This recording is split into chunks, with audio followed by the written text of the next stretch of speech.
Everyone, welcome to study netic. यहाँ पर हम पढ़ रहे हैं क्लास 11 की फाइनेंशियल अकाउंटिंग, जिसमें मैं आपको अकाउंटिंग इक्वेशंस के सॉल्यूशंस बता रही हूँ टीएस ग्रेवाल की बिल्कुल न्यू एडिशन की बुक। कौन सी बुक? न्यू एडिशन 2024 की बुक के। देखो बच्चों, अभी तक इससे पहले जितने भी चैप्टर्स हैं उनके वीडियोस में बना चुकी हूँ, इंट्रोडक्शन पूरा समझा चुकी हूँ। यदि आप मेरे साथ जुड़ेंगे तो आपको कहीं भी ट्यूशन या कोचिंग जाकर पढ़ने की नीड नहीं रहेगी। यहाँ पर अपने इस यूट्यूब चैनल पर मैं पूरा आपका कोर्स कंप्लीट करा दूंगी, सभी टीएस ग्रेवाल के न्यू एडिशन के सॉल्यूशंस करा दूंगी, सभी कॉन्सेप्ट को समझा दूंगी। यदि आपको मेरे वीडियोस को सर्च करने में किसी तरह की कोई दिक्कत आ रही है तो आप मेरी प्लेलिस्ट में चले जाना, वहां पर 2024-25 क्लास 11th अकाउंट की एक प्लेलिस्ट बनी हुई है, उसमें उसे ढूंढ लेना। सभी वीडियोस उसी में अवेलेबल रहेंगे।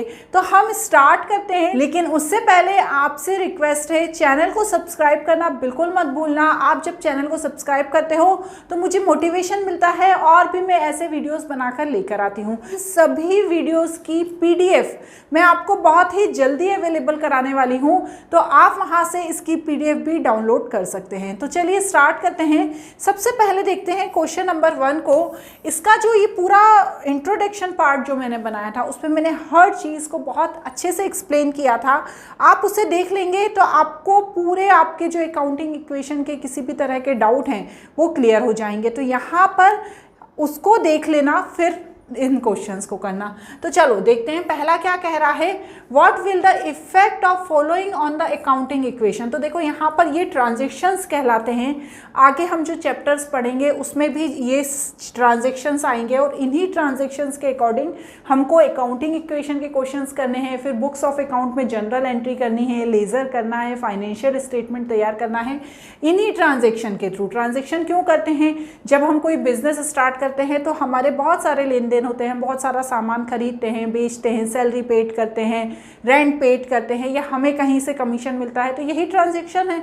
तो देखो यहाँ पर ये सबसे पहला ट्रांजैक्शन है स्टार्टेड बिजनेस विद कैश, मतलब कैश लगा के बिजनेस को स्टार्ट किया। तो देखो यहाँ पर अकाउंटिंग इक्वेशन क्या कहती है कि हर ट्रांजैक्शन का ड्यूअल एस्पेक्ट होता है।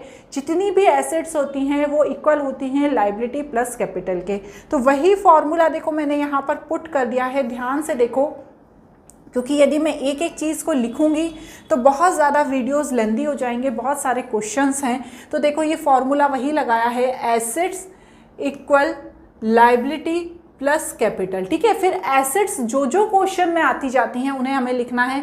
जैसे हमारा पहला ट्रांजैक्शन क्या है, स्टार्टेड बिजनेस विद कैश। ठीक है, इस तरीके से 1 2 3 हमारे कॉलम बनेंगे और जितनी भी रोज बढ़ती जाएंगी जितने हमारे ट्रांजैक्शन हैं, सीरियल नंबर में 1 डल जाएगा और पहला ट्रांजैक्शन है स्टार्टेड बिजनेस विद कैश।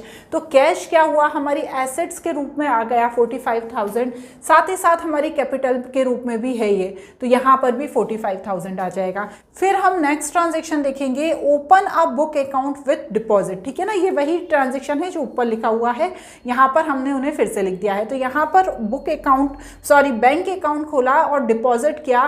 कितना डिपॉजिट किया? 45,000। तो ये हमने ऊपर का लिख दिया बैलेंस। ठीक है ना, ये जो बैलेंस है इसे हमें नीचे लाना है, तो 45,000 ये बैलेंस लिख दिया। तो जब हमने बैंक अकाउंट खोला तो हमारे पास से जो कैश है वो चला गया, और कहाँ चला गया? बैंक में चला गया। तो हमें क्या करना है, ये ब्रैकेट का मतलब ये होता है कि ये माइनस है। ठीक है ना, यहाँ पर माइनस नहीं लिखते हैं, आप चाहें तो लिख भी सकते हैं, लेकिन ब्रैकेट में लिख देंगे तो भी ये समझ में आ जाएगा, तो इसे माइनस करना है। तो 45,000 कैश में से 4500 माइनस कर लिया और बैंक में कितना आ गया? 4500। ऊपर का बैलेंस भी सेम वैसा का वैसा यहाँ नीचे लिया है 45,000। जब हम नेक्स्ट एंट्री पे आए उससे पहले हमने जो ऊपर का बैलेंस है वो लिखा, तो 45,000 में से 4500 माइनस किया तो 40500 आया। बैंक में 4500 है, वो ये 45,000 तो है ही। ठीक है ना, तो ये हो गया। उसके बाद क्या हुआ, हमने यहाँ पर नेक्स्ट एंट्री है purchase goods for messrs son and company. तो कितना सामान खरीदा हमने? 11,200 का। तो जब हमने 11,200 का सामान खरीदा तो क्या हुआ ना बच्चों, यहाँ पर ये नहीं लिखा है कि कैश में खरीदा है, तो हमें इसे उधार ही समझना पड़ेगा। तो जब सामान खरीदा तो मेरे पास ये स्टॉक आ गया, तो मैंने यहाँ पर स्टॉक करके 11,200 लिख दिया, लेकिन अभी मैंने उसका कैश में पेमेंट नहीं किया है। यदि कैश में पेमेंट किया होता तो मैं यहाँ पे माइनस कर देती 11,000 11,200, लेकिन यहाँ अभी मैंने पेमेंट नहीं किया है तो मैं अभी लाइबल हो गई हूँ किसकी, मैसर सन एंड लिमिटेड की, क्योंकि मुझे अभी उसको पैसा देना है। तो यहाँ पर क्रेडिटर लिख के 11,200 कर दिया और फिर हमने इन सब का टोटल किया तो यहाँ 40,500, यहाँ 4,500, यहाँ 11,200, यहाँ पे भी 11,200, यहाँ 45,000 मतलब 45,000। अब आप दोनों साइड का टोटल करके देख लीजिए बच्चों। देखो यहाँ पर दिया हुआ है, हमने जब दोनों साइड का टोटल करके देखा तो देखो हमारा यहाँ पर 56,200 आया और यहाँ पर भी 56,200 आया। तो हमारी क्या हो गई, अकाउंटिंग इक्वेशन इक्वल हो गई। ठीक है, इसलिए हमेशा अकाउंटिंग इक्वेशन इक्वल हो जाती है एसेट्स और लायबिलिटी की। बस यही क्वेश्चन है। इसी तरह से नेक्स्ट क्वेश्चन है, देखो नेक्स्ट क्वेश्चन भी यही कह रहा है। देखो मैं इसलिए हर क्वेश्चन को एक्सप्लेन कर रही हूँ क्योंकि क्या होता है कभी कभी कुछ ऐसे क्वेश्चन आ जाते हैं जो थोड़े से आपको डिफिकल्ट लगते हैं।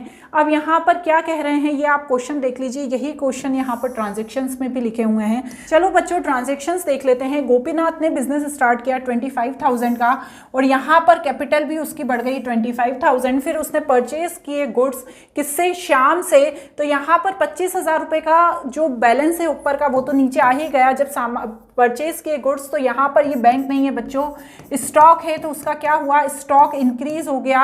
और साथ ही साथ यहाँ पर कुछ भी नहीं लिखा है कि कैश में पेमेंट किया था। तो जो उसके क्रेडिटर, वो किसी का क्रेडिटर बन गया, मतलब उसे 10,000 रुपये किसको देना है, श्याम को देना है। अभी उसने नहीं दिया है क्योंकि यहाँ पर कुछ भी नहीं लिखा है कि कैश में पेमेंट किया है। तो यहाँ पर क्रेडिटर में डाल देंगे 25,000 ऊपर के ऊपर नीचे उतर गए। यहाँ पर हमें क्या होता है, ऊपर का जो बैलेंस होता है उसे नीचे लाना होता है। उसके बाद sold goods to Sohan costing 1,800 और बेचे कितने में, 1500 में। मतलब क्या हुआ, 1800 का सामान कुछ था उसे 1500 में बेच दिया, मतलब 300 रुपये नुकसान में बेच दिया। तो जब सामान बेचा तो ये 1800 माइनस हो गए, क्यों, क्योंकि 1800 का सामान था। तो हमने क्या किया, स्टॉक में से 1800 माइनस कर दिए। अब अभी जब हमने सामान बेचा तो यहाँ पर कैश वगैरह कुछ नहीं लिखा है। तो जो ये 1500 है वो हमें बाद में मिलेंगे। तो हमने डेटर्स खोल कर डेटर्स में डाल दिए 1500। जैसे हमें किसी को बाद में देना होता है तो हम क्रेडिटर्स में डाल देते हैं, लेकिन जब हमें किसी से बाद में लेना है तो उसे हम डेटर्स में डाल देंगे क्योंकि वो हमें बाद में देगा। तो हमने 1500 रुपये डेटर्स में डाल दिए। अब यहाँ पर बच्चों सामान था कितने का, 1800 का, लेकिन बेच दिया 1500 में। तो यहाँ पर 300 रुपये का इनको नुकसान हो गया। तो जितना भी नुकसान हुआ है वो कैपिटल में से हुआ है। तो 25,000 जो ऊपर के हैं उसे नीचे लाते जाएंगे ना, उसमें से 300 माइनस कर देंगे। अब यहाँ पर नई इक्वेशन बन जाएगी 25,000, 8,200, 1,500, 10,000 और 24,700। अब नेक्स्ट क्या ट्रांजैक्शन है, Gopinath withdraw from business. Gopinath ने बिजनेस से विड्रॉ करा तो कैश उसका चला गया 5,000 और यहाँ पर भी 5,000 कैश कम हो गया। ठीक है ना, क्योंकि दोनों चीज़ें ही कम होगी जब विड्रॉ करेगा। तो यहाँ पर हमारा जो नया इक्वेशन बनेगा 20,000, 8,200, 1,500, 10,000 एंड 19,700। ठीक है, अब जब हम इसको नीचे करके देखेंगे तो आप देखो जब हम सब प्लस करेंगे तो हमारी 29,700 एंड 29,700 दोनों की अकाउंटिंग इक्वेशन इक्वल हो जाएगी। ठीक है ना। अब नेक्स्ट क्वेश्चन देखो, question number 3, prepare an accounting equation and balance sheet of the following. तो देखो यहाँ पर भी वैसे ही ट्रांजैक्शन है, आप देखते जाओ। यहाँ पर ही बताती हूँ मैं। अजीत ने बिजनेस स्टार्ट किया। ठीक है, अजीत कौन है, बिजनेस स्टार्ट करने वाला व्यक्ति है। उसने 20,000 कैश लगा के स्टार्ट किया। तो यहाँ 20,000 और 20,000 लिख दिया, 20,000 और 20,000 लिख दिया।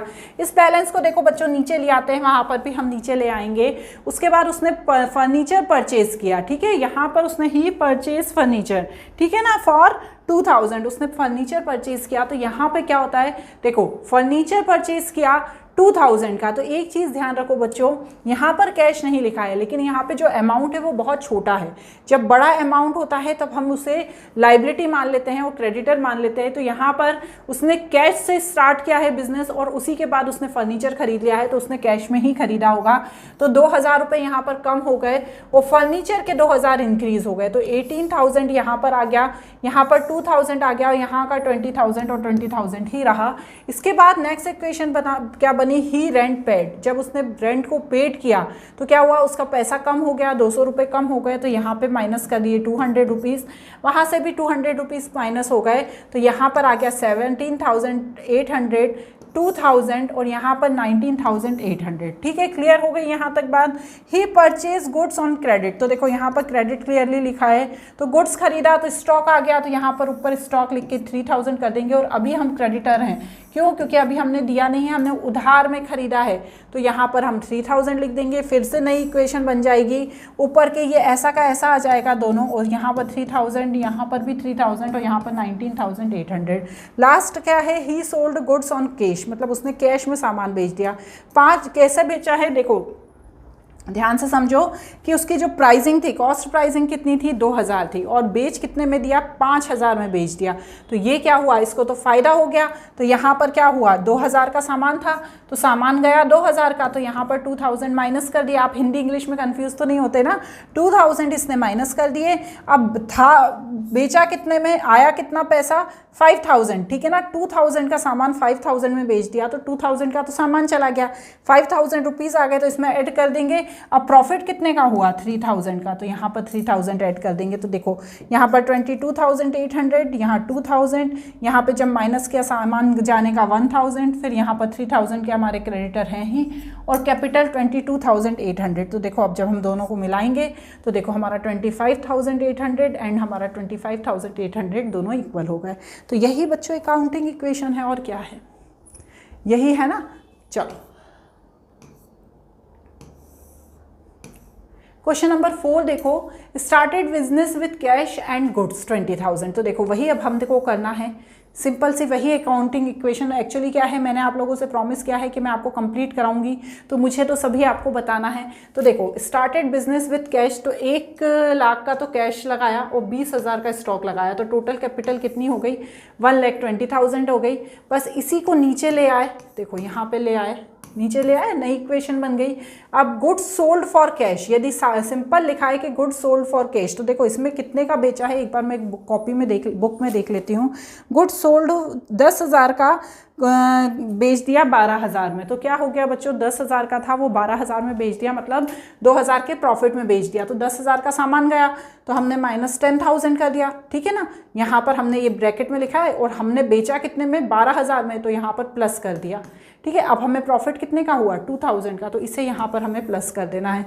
तो यहाँ पर जो बैलेंस आएगा, जब 1 लाख में 12,000 प्लस करेंगे तो 1,12,000, जब 20,000 में 10,000 माइनस करेंगे तो 10,000, और यहाँ पर 1,22,000, ठीक है। अब परचेज फर्नीचर ऑन क्रेडिट, यहाँ पर क्या किया है? सामान खरीदा है उधार में। अब उधार में खरीदा है मतलब अभी हमने पेमेंट नहीं किया है, तो फर्नीचर तो आ गया 30,000 का, लेकिन हम लायबल भी हो गए 30,000 के। तो बस देखो अब हम यहाँ पर हमारा ये बैलेंस आ गया। अब हम आगे चल के इनको देख के लिख के देख लेते हैं कि हमारी अकाउंटिंग इक्वेशन मैच हो रही है कि नहीं। देखो हमारी अकाउंटिंग इक्वेशन मैच हो गई।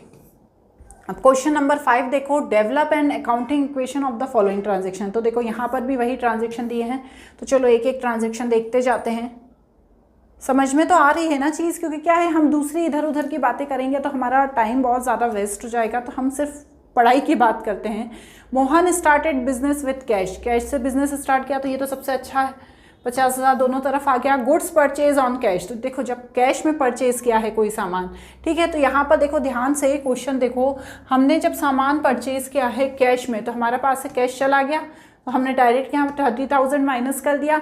उसके बाद हमारे पास सामान आ गया, तो 30,000 यहाँ प्लस कर दिया, तो हमारा बैलेंस यहाँ पर आ गया 20,000, यहाँ 30,000 और यहाँ 50,000, तो ये इक्वल ही हो गया। उसके बाद गुड्स परचेज ऑन क्रेडिट है ना, हमने अब यहाँ पर क्रेडिट में किया है, तो अब हम लायबल हो गए हैं।